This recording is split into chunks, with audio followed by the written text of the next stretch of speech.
Good morning student. आज हम लोग बात करेंगे हिस्ट्री के चैप्टर 11 के चैप्टर नंबर फर्स्ट के बारे में, राइटिंग एंड सिटी लाइफ के बारे में। मेसोपोटामिया सभ्यता की अपनी यूनिकनेस है पूरे वर्ल्ड में। भाई अगर हम लोग बात करें तो कैलेंडर की देन कहाँ से हुई है, तो कैलेंडर हमें यहीं से देखने को मिला है। अलग अलग टाइप के हमें टैबलेट्स देखने को यहाँ पर मिले जिसपे राइटिंग स्किल यूनिफॉर्म में हम लोग चीज़ों को लिखा करते थे। स्किल स्क्रिप्ट जो है यूनिफॉर्म में थी। यहाँ के जो है फेमस फेमस राजा थे, गिलगेमेश हैं, ऊर के राजा हैं, इनाना देवी हैं। तो ये सारी चीज़ें हम लोग शॉर्ट फॉर्म में पढ़ेंगे। चलिए बिना टाइम वेस्ट किए इसे कम से कम समय में ज़्यादा से ज़्यादा इन्फॉर्मेशन पे बात करते हैं। मैं हूँ जफर खान और आज हम लोग मेसोपोटामिया एम्पायर के बारे में पढ़ेंगे। चलिए स्टार्टिंग से देखते हैं यहाँ पर क्या चीज़ें दी हैं। सबसे पहले देखिए मेसोपोटामिया, जो कि वर्तमान समय में किसका पार्ट है? इराक का पार्ट है, इराक रिपब्लिक का पार्ट। अगर हम लोग रिपब्लिक की बात करते हैं तो रिपब्लिक क्या होता है ये भी आप लोग जान लीजिए, क्योंकि रिपब्लिक डे भी आने वाला है। 26 जनवरी को रिपब्लिक डे सेलिब्रेट किया जाता है। रिपब्लिक को हिंदी में गणराज्य कहते हैं। इसका मतलब ये है the head of the state elected by the people, that is called Republic. तो रिपब्लिक उन्हें कहा जाता है जहाँ के हेड स्टेट के लोग चुनते हैं, वो है। कहीं पर हेड होते हैं चांसलर, कहीं पर होते हैं प्रेसिडेंट, कहीं पे होते हैं पीएम। मोस्टली कंट्री में जो हेड होते हैं वो प्रेसिडेंट होते हैं। चलिए आगे चलते हैं, इससे रिलेटेड और बात करते हैं। मेसोपोटामिया शब्द जो है, आपका वर्ड जो लिया गया है वो ग्रीक वर्ड से लिया गया है। ये दो वर्ड से बनता है, मैसो और पोटेमस, यानी कि आपका मिडल और रिवर। मेसोपोटामिया एक ऐसा शहर है जहाँ से दो नदियां बहती, दो रिवर बहती हैं। एक का नाम है दजला, दूसरे का नाम है फरात। इनकी वजह से मेसोपोटामिया सभ्यता जो है अस्तित्व में आई भी। इसी की वजह से मेसोपोटामिया सभ्यता सभ्यता बनी भी, क्योंकि किसी भी व्यवस्था को, किसी भी साम्राज्य को चलाने के लिए, उनकी जो है कृषि को चलाने के लिए, व्यापार को चलाने के लिए हमें रिवर का होना ज़रूरी और कोस्टल लाइन का होना ज़रूरी हो जाता है। तो हम लोगों ने देखा कि मेसोपोटामिया एक ऐसा शहर है जो कि दो नदियों के बीच का क्षेत्र है। एक तो दजला है, दूसरी फरात है। तो यहाँ पर देखिए दिया हुआ है answer, this indicate the fertile level between Tigris and Euphrates. तो दो नदियों के बीच का शहर है ये, जो कि आपका काफ़ी फर्टाइल, काफ़ी उपजाऊ माना जाता है। अब यहाँ पर देख लीजिए, मैंने आपको मेन मेन चीज़ों के बारे में यहाँ पर डिस्कस किया है। सिटी, ऊर और उर। ये तीन तरीके की सिटी है, दो तरीके की सिटी है, तीन तरीके के इसमें सिटी दी है, बेबीलोन, ऊर और उरू। तो ये फेमस सिटी जिसके बारे में मैंने मेंशन किया, मैंने कहा कि आप लोगों को इसके बारे में जानना जरूर। बेबीलोन है पॉलिटिकल एंड कल्चरल सेंटर। तो यहाँ से सारा एडमिनिस्ट्रेशन वगैरह सब यहीं से चलता है। प्रशासनिक व्यवस्था जितनी भी होती है वो बेबीलोन से चलता है। तो यहाँ पर जो है राजा का डायरेक्ट जो है कंट्रोल हुआ करता था। दूसरा है ऊर। ऊर क्या है? रिलीजियस एंड ट्रेड सेंटर है। यहाँ पर अलग अलग प्रकार के जो है, अलग अलग तरीके के मंदिर जो है हमें देखने को मिलते हैं, और गॉड और गॉडेस की बात करते हैं। और टाइम के अकॉर्डिंग लोगों ने अपना बिजनेस करना, टेम्पल के अराउंड आके बसने लग गए और वहां से उन्होंने अपना बिजनेस सेटअप करना स्टार्ट कर दिया। गॉड को मनाने के लिए वो लोग अपने अपने तरीके से कुछ भी सामान लाया करते थे। कोई मछली लाता था, कोई जो है घर से बना हुआ प्रसाद लाता था। अपने अपने तरीके से लोगों की इच्छाओं के अकॉर्डिंग, लोगों के विल के अकॉर्डिंग वो भगवान को मानते थे। नेक्स्ट देखते हैं और advance in writing and legendary king Gilgamesh. अब हम लोग यहाँ पर देखते हैं कि उरुक को किस वजह से जानते हैं हम लोग। यहाँ पर राइटिंग स्किल जो है सबसे ज़्यादा देखने को मिलती है। और यहाँ पर एक जो है गिलगेमेश जो राजा था, उसके महाकाव्य से रिलेटेड जो है हमें सोर्स भी मिले हैं, जिसके बारे में इसकी कहानियाँ लिखी हुई है। तो मैंने आपको मेसोपोटामिया की बात में इतना कुछ जो है बता दिया। अब नेक्स्ट में हम लोग चलेंगे यहाँ पर source to know about Mesopotamia. Excavation begin in 1840। अब ये क्या है? उन सोर्स के बारे में जानने की कोशिश करते हैं जो मेसोपोटामिया के बारे में आपको सही प्रकार से समझाने की कोशिश करती है, जिसके बारे में हम मेसोपोटामिया की सभ्यता को करीबी से जान सकते हैं। तो चलिए देखते हैं इसमें क्या है।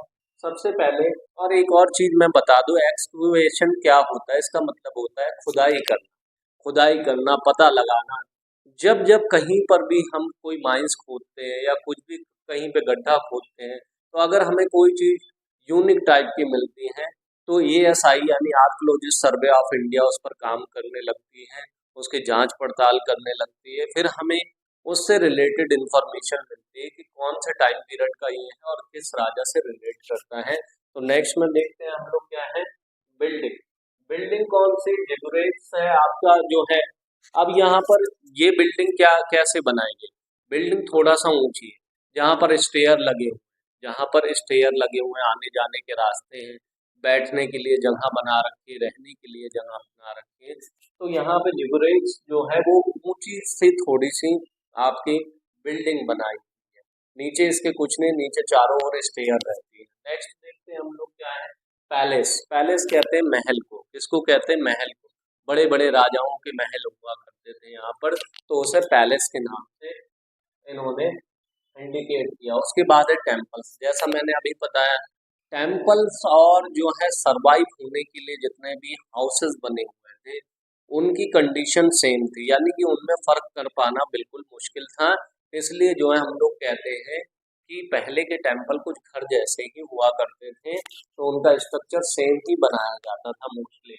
नेक्स्ट आते हैं स्टैचू। स्टैचू किस चीज के मिले हैं हमें, अगर इनके बारे में मेसोपोटामिया एम्पायर के बारे में जानना है, तो हमें स्टैचू में गॉड गॉडेस और आपका जो है यहाँ पे रॉयल स्टैचू के बारे में देखते हैं। और अलग अलग तरीके के हम लोग लायंस और अलग अलग तरीके के प्लांट्स और अलग अलग तरीके के एनिमल्स के स्टैचू भी हमें यहाँ पर मेसोपोटामिया सभ्यता में एम्पायर में देखने को मिलते हैं। नेक्स्ट आता है आपका ऑर्नामेंट। ऑर्नामेंट को हम लोग क्या कहते हैं, ऑर्नामेंट को हम लोग कहते हैं आभूषण, ज्वेलरी उसे कहते हैं। जैसे आपने दुकान के फ्रंट पे देखा होगा, दुकान शॉप में लिखा है ऑर्नामेंट हाउस करके, तो ऑर्नामेंट का मतलब होता है ज्वेलरी। अब ज्वेलरी क्या है, यहाँ पर अलग अलग तरीके के सील, जिसको हम लोग पत्थर कहते हैं, या हम लोग कहते हैं कि मतलब कि बीड्स वगैरह, ये सारी चीजें हम लोग देखते हैं। तो इस बारे में हमने देखा। देखो यहाँ पर क्या है, ऑर्नामेंट में नेकलेस है आपका, बीड्स है, और आपका बीड्स है, रिंग है, और आपका ब्रेसलेट वगैरह, ये सारी चीजें। ब्रेसलेट हो गया, पेंडेंट हो गया जो आप लोग हाथ में पहनते हो, नेकलेस है गले में, और जो है बीड्स वगैरह। बीड्स कहते हैं मोतियों को। जैसे हम लोग अगर हड़प्पा सिविलाइजेशन को पढ़ेंगे, तो बीड्स का वहाँ पे लार्ज स्केल पर बीड्स के बारे में हम लोग मोतियों के बारे में बात करते हैं। वैसे यहाँ पर भी जो है ऑर्नामेंट्स के फॉर्म में बीड्स और नेकलेस, इन सब चीजों को देखा जाता था। उसके बाद होती है ग्रेव्स। ग्रेव्स को हिंदी में कहते हैं कब्र। अब ग्रेव्स क्या है, ग्रेव्स आज के टाइम में देखिए, इंटरनल स्ट्रक्चर सबका सेम था ग्रेव्स का, उसमें कोई डिफरेंस नहीं।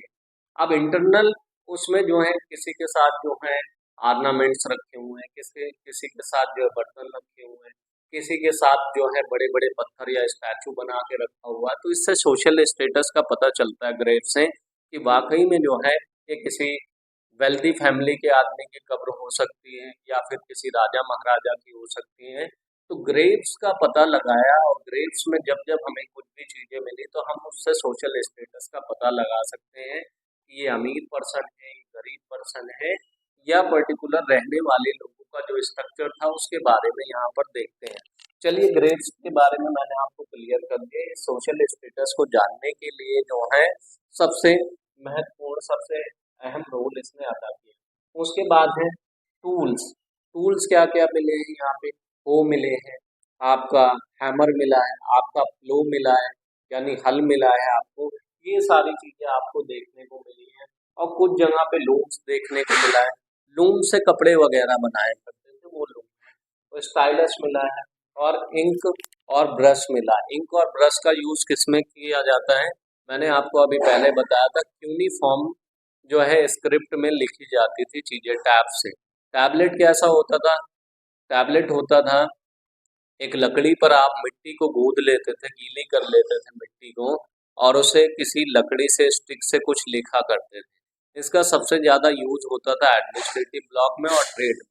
और जब इस पे लिख दिया जाता था गीली मिट्टी में, तो उसको धूप में सुखाने के लिए रख दिया जाता था। जब वो सूख जाता था पूरी तरीके से तो वो परमानेंट हो जाता था, तो उसको टैबलेट कहते हैं।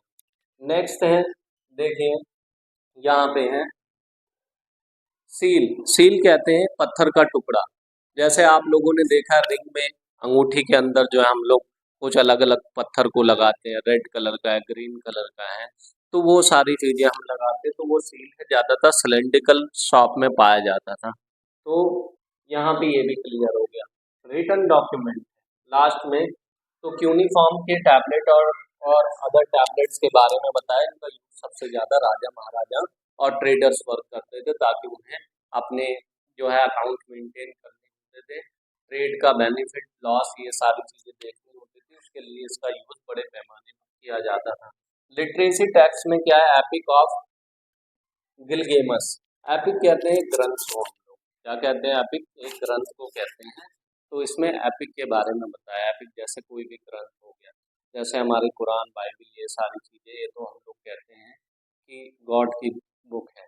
और यहाँ पर एक एपिक है, काव्य है, उसके राजा के बारे में वहाँ पर बताया गया है, ये सारी चीजें। नेक्स्ट में देखते हैं हम लोग क्या है, नेक्स्ट में आपका ज्योग्राफी, यानी मेसोपोटामिया एम्पायर की ज्योग्राफी कैसी थी। अब देखिए सबसे पहले अगर आप लोगों को कोई ज्योग्राफी के बारे में बताएं, भूगोल के बारे में बताएं, तो किसके बारे में बताते हैं, अर्थ के इंटरनल और एक्सटर्नल फीचर के बारे में जो बताया जाता है उसी को हम लोग ज्योग्राफी कहते हैं। तो आप ये देख लीजिए, क्या यहाँ नदी है, क्या यहाँ पहाड़ है, क्या यहाँ मैदान है, क्या यहाँ डिजर्ट है, क्या चीजें यहाँ पर पाई जाती है, हम लोग वो सारी चीजें देखते हैं। इसलिए ज्योग्राफिकल एरिया को पढ़ना बहुत ज़्यादा ज़रूरी है। तो हम लोग देखते हैं ज्योग्राफिकल एरिया में मेसोपोटामिया एम्पायर को कैसे डिस्ट्रीब्यूट किया गया, कैसे बांटा गया है, तो डिवाइड किया गया, यहाँ देखते हैं। तो ज्योग्राफी में नॉर्थ ईस्ट, तो हम लोग देखते हैं नॉर्थ ईस्ट में क्या चीज़ है, green plane and tree covered mountain. तो नॉर्थ ईस्ट में क्या है, ऐसे माउंटेन के बारे में बात कर रहा है जहाँ पर ग्रीनरी भी पाई जा रही है, और ये कवर्ड किससे, आपका माउंटेन से कवर्ड। माउंटेन आप समझते हो जैसे पर्वत है। नेक्स्ट आप लोग देख लीजिए यहाँ पर ईस्ट में presence of Tigris and Euphrates river. इसका कहने का मतलब ये है कि ईस्ट में जो है आपका सबसे ज्यादा, सबसे लार्ज स्केल पर खेती बाड़ी की जाती थी, क्योंकि यहाँ पर ये रिवर लाइन बहती थी, दजला और फरात जैसी नदियाँ। नॉर्थ में क्या है, स्टैपी पेस्टोरल लैंड। स्टैपी होते हैं घास के मैदान, ग्रास लैंड को स्टैपी कहते हैं। कई जगह इसको बुग्याल भी कहते हैं। बुग्याल उन्हें कहते हैं जो ऊंचे पर्वतों पर पाई जाती है या पहाड़ियों पर पाई जाती है। तो नॉर्थ में क्या है, स्टैपी पेस्टोरल लैंड। पेस्टोरल किसे कहते हैं, पेस्टोरल कहते हैं जो घुमंतु चरवाहे होते हैं, घूमने वाले, जो अपने मानसून और क्लाइमेट के अकॉर्डिंग कैटल को पालते हैं। मोस्टली इसमें भेड़ और बकरियां होती है, शीप और गोट होती है, जिनको एक जगह से दूसरी जगह क्लाइमेट के अकॉर्डिंग माइग्रेट करके ले जाते हैं। नेक्स्ट में आते हैं साउथ में। साउथ का रीजन क्या है, deserted area but fertile due to river of Tigris and Euphrates. अब साउथ का एरिया क्या है, डेजर्ट से घिरा हुआ है आपका, यानी कि वो रेतीला मैदान है, लेकिन इसके कुछ भाग में जो है टिग्रीस और ये फरात रिवर जो है वो बहती है, जिसकी वजह से हम लोग देखते हैं कि यहाँ पर ग्रीनरी देखने को मिलती है। कुछ एरिया में जो है यहाँ पर फसलों को उगाया जाता है। तो पर्टिकुलर हमने देख लिया यहाँ पर राइटिंग एंड सिटी लाइफ में, छोटे उसमें मैंने आपको जो है बहुत ज़्यादा इन्फॉर्मेशन दे दी। तो इस इन्फॉर्मेशन के बारे में आप लोगों को क्या कहना है, ये कमेंट में करके मेरे को बता देना। तो मैंने आपको सही से इन्फॉर्मेशन इसके बारे में प्रोवाइड कर दी है।